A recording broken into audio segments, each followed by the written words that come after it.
Hello everyone, আসসালামু আলাইকুম। আজকে আপনাদের সাথে শেয়ার করব একটি স্টাডি ব্লগ। আর আমি স্টাডি ব্লগে কী কী করি তাই আপনাদের সাথে শেয়ার করব। আর 2 দিনের একটি ব্লগ নিয়ে ব্লগটি।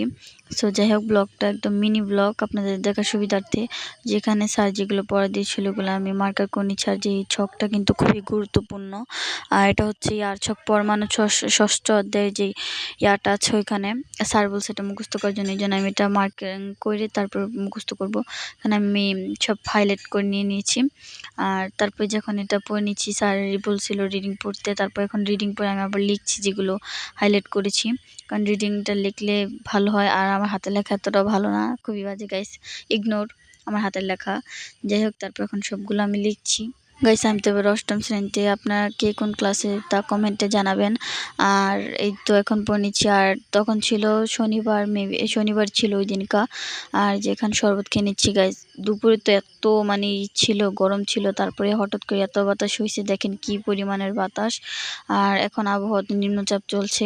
যাই হোক, আর দেখেন কি বাতাস, আকাশটা পুরো একদম কালো মেঘে ছেয়ে গিয়েছিল। যাই হোক, দৃশ্যটা কিন্তু দেখতে খুবই ভালো লাগছিল, উপভোগ করতেছিলাম। আর কার কার বৃষ্টি ভালো লাগে কমেন্টে জানাবেন। এই যে পড়াশোনা শেষ করে এখন আমি আম্মু চিকেন রান্না করেছিল, ওটা খাচ্ছিলাম।